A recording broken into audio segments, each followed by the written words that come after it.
This is our story, yours and mine. The story of the world we live in and the world we want to live in.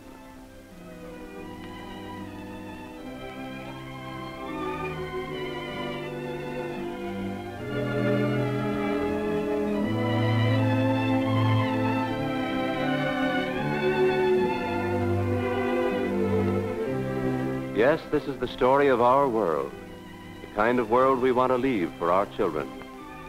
In a way, it's the story of these three youngsters playing on a beach in America, on these shores that for centuries have been a haven for people from other lands.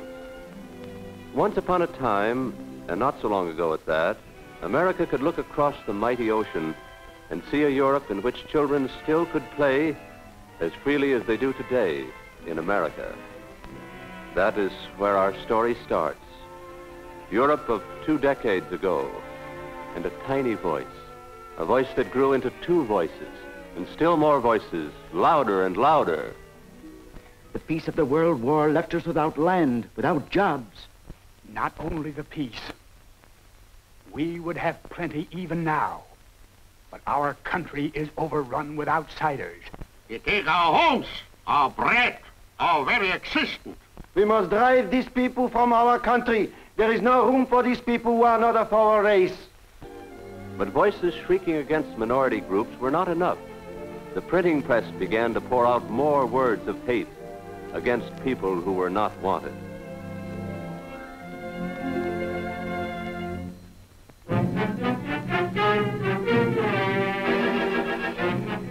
What easier way to show hate for men than to desecrate their houses of worship? That was the dictator's way. Destroy the synagogue, the Catholic Church, imprison the Protestant minister who refuses to sell his conscience for political immunity. Our leader says there are to be no more trade unions. Our leader says you are now working for the state alone. The state will tell you where to work and how much you shall be paid. Hail the leader. But I have it on the best authority, my dear. If we drove the Catholics out of all the government jobs, we could run this nation properly for the right people. The Jews! Still there are too many. But our leader has shown us the way. Why do we wait? Why do we leave even one Jew in the fatherland? That is part of the story of the world we live in, the part of a Europe ridden by dictators. But what of our own country? What sort of story are we, you and I, writing for America's children? Oh, we're not too proud of all our chapters, are we? Men of hate on the march here, too. Men inflamed by words that mean discrimination against minorities, against those who worship differently. America, too, has known the power of the printer's art to spread the lies that set one group against another. And don't you forget, folks, this is a country for white, Anglo-Saxon. Few words here, a few words there, like a snowball plunging down a steep hill. They have got our jobs. Too many. Don't vote for him. I got it straight. Hitler's got the right idea. Too many, too many. Sorry, kid. We got no jobs for your kind.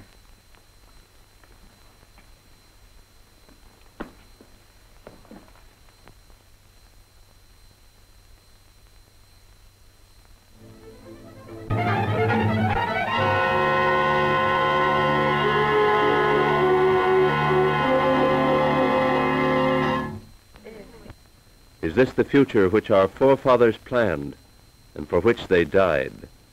The glorious tradition of those early Americans was one of religious freedom and justice for all. Washington, Jefferson, Roger Williams, Patrick Henry, Lincoln.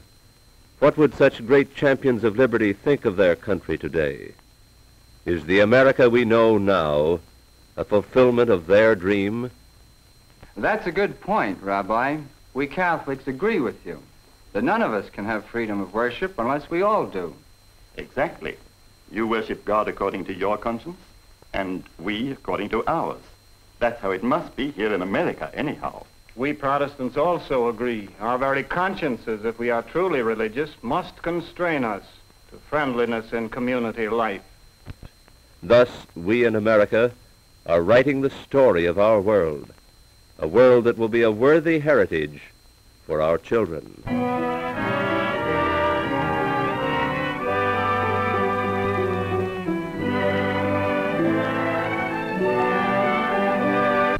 Experts are now at work preparing lesson materials, lessons for boys and girls in Protestant churches to help them live democratically with and understand girls and boys of other faiths. It's your turn, Tommy. Don't you agree? Well, yes, Father, but supposing we're in a baseball game, for instance. Do you mean that we should play with every boy on the block, no matter who he is? It's like this, Tommy. You shouldn't refuse to play with another boy just because he has a different religion. Pick your friends for what they are deep inside. Then they'll do the same for you. Oh, I get it, Father. You mean if a fella's a real guy. Well, that's it, huh? Little Tommy and great American leaders, theirs are the ideals that find expression at the great nationwide Institute of Human Relations at Williamstown, Massachusetts. Here, men and women from all walks of life offer their words of understanding to help write the story of our world. The world we want to live in is a world in which everyone lives in freedom. But freedom is not possible until people know how to use that freedom for the good of all. It's the task of us educators to show the new generations how to use mankind's knowledge wisely for justice and for liberty. We of the church believe that the fundamental virtues of justice and charity must form the moral basis of the world we want to live in. The golden rule is still the greatest design for living we know. We young people are the citizens of tomorrow. That is why we have a voice at this conference in helping to create the dream of the world we want to live in. Now it is up to us youth to work together, economically and socially, to make that dream come true. This is the world visioned in our own American Bill of Rights, words written by people who came long before us to seek freedom in America. They wrote this chapter of our story that we and our children might have liberty to worship as we please, and from that fundamental of freedom to follow all the walks of life as free men and women. Today, we in America are still free.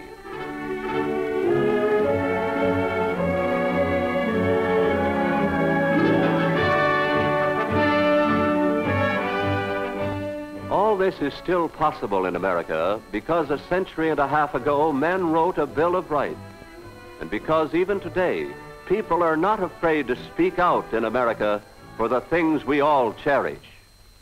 And bigotry, racial animosities, and intolerance are the deadly enemies of true democracy. As far as I'm concerned, America must remain a place where you and I and our children shall enjoy freedom. And free means a lot of things. Free to go to the schools they choose. Free to get a job and earn a living. Free to do business and live their lives without being attacked for what they believe. And remember this. The people who lost their freedom in other parts of the world made the mistake of listening to those who said that they could attack religious freedom and still have the other freedoms. It cannot be done. Is our story, yours and mine, the story of the world we want to live in. The next chapters are up to us. How are we going to continue this story, America?